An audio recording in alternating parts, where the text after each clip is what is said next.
Hey there, curious minds, and welcome back to the deep dive. Today, we're diving headfirst into an event that, well, it absolutely grabbed global headlines, and really for good reason. We're talking about the recent, very high profile wedding of Jeff Bezos and Lauren Sanchez, a huge spectacle that unfolded in Venice, Italy.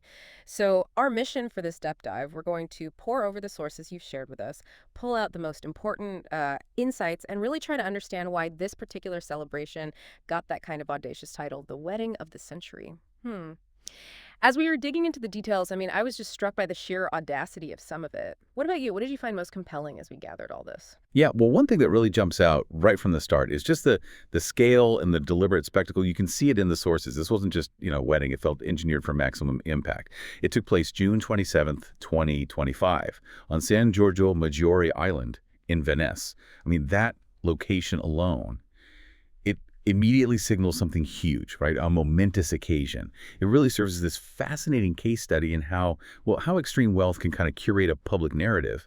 It invites us, and you listening, to think about what actually goes into having a well-informed view on these huge, high-profile moments. Okay, right. Let's unpack this then. Starting with the main event, the ceremony itself. So Lauren Sanchez wore this custom corseted mermaid-style gown, Dolce & Gabbana lace. And picture this. It had this high neck, all Italian lace, and get this, over 180 covered buttons. Wow. Yeah, it wasn't just opulent. It felt like a very deliberate nod to maybe historical European bridal fashion. It kind of signals a subtle, maybe rebranding of image, a shift from, say, Silicon Valley minimalism to more of a global elite aesthetic. That makes sense.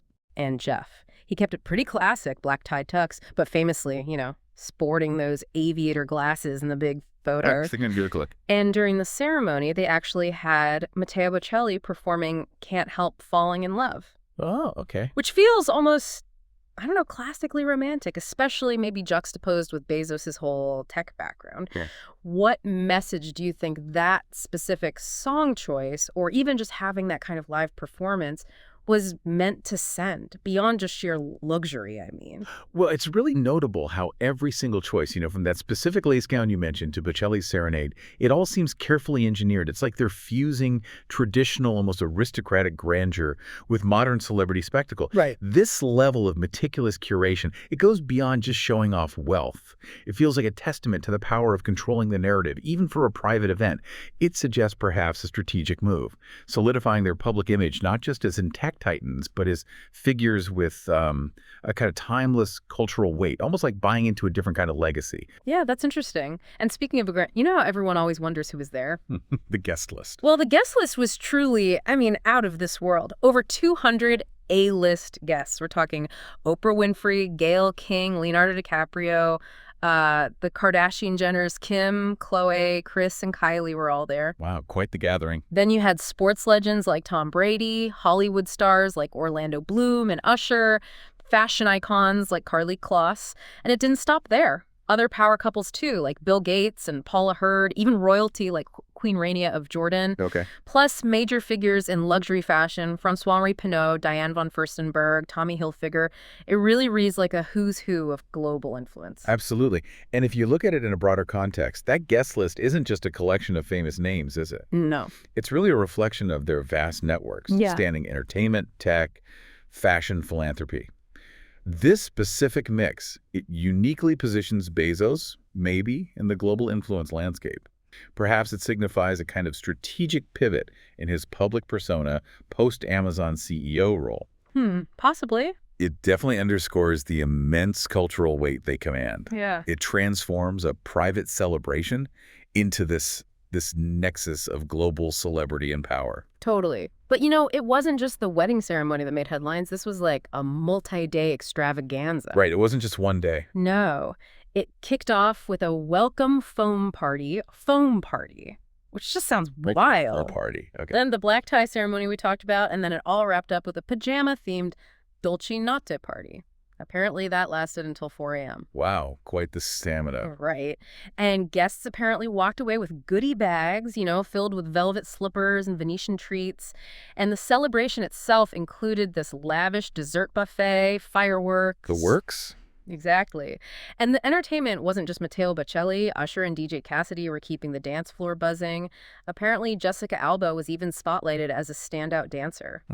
Just sounds like a nonstop party, like a totally curated dream. Well, that progression you described, from a foam party to the formal ceremony and then a pajama party, Yeah. it does suggest an experience designed to blend, maybe, informality with extreme luxury, Yeah. offering varied, really memorable moments for those high-profile guests. However, as you mentioned, even yet dream events sometimes face real-world friction.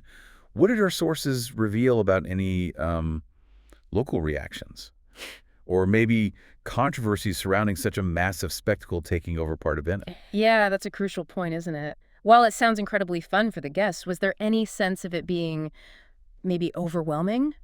Or perhaps viewed differently by the local community? What did the sources say? This definitely raises an important point about perception. And yes, the sources did highlight some pre-wedding buzz. Specifically, there were mentions of no space for Bezos protests. These came from locals concerned about, well, Venice's exploitation due to these huge, large-scale private events. Okay, right. Understandable. Yet, the same sources also detailed the couple's efforts to, perhaps, mitigate this. They apparently used mostly local vendors, and even donated a significant sum, around $2 million it seems, toward the lagoon's environmental projects. Ah, okay. So it illustrates this complex sort of dual narrative that often surrounds such events. You have the grand spectacle on one side, and the real-world impact and reception from the local community on the other. It shows how the same event can absolutely be viewed through very different lenses. Right, different perspectives. And then, after all the confetti settled, came the aftermath, the public reactions. Lauren apparently quickly updated her social media to Lauren Sanchez Bezos. And she was even spotted carrying a clutch bag that literally read Mrs. Bezos. A clear statement. A very clear statement. But not everyone was showering praise, were they? No, see that. Katie Couric, for instance, she publicly called Lauren's lace dress tacky, compared it to something from the 1980s, I think. Ouch. Public criticism. Yeah. And there was also quite a bit of etiquette commentary buzzing around Kylie Jenner's pale blue gown. Some people suggested it looked too close to white for a wedding guest. The old wedding guest dress code debate. Exactly. It always comes up. What's truly insightful here, though, is how quickly even a meticulously planned event like this can become subject to just widespread public scrutiny. And a really diverse interpretations. Definitely. That Mrs. Bezos clutch, as you said, it's a clear, confident signal of identity, of status. Yeah. Yet the criticisms, whether it's about specific fashion choices or perceived etiquette slip-ups, they illustrate how these high-visibility events just get picked apart by the media, by the public online. It really reminds us that even with immense wealth and super careful planning, controlling the narrative entirely is, well, it's basically impossible.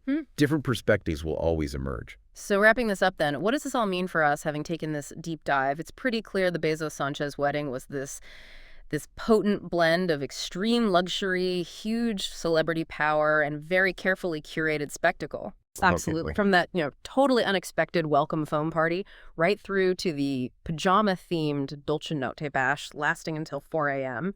Every detail felt amplified. We talked about Lauren Sanchez's custom Dolce & Gabbana gown, that corseted mermaid style, all that lace, the 180-plus buttons. Jeff Bezos and his classic tux and aviators. Matteo Bocelli singing Can't Help Falling in Love. But we also saw those really contrasting public reactions, from the very assertive Mrs. Bezos clutch to direct criticism from someone like Katie Couric about the dress and all that etiquette chatter around Kylie Jenner's gown.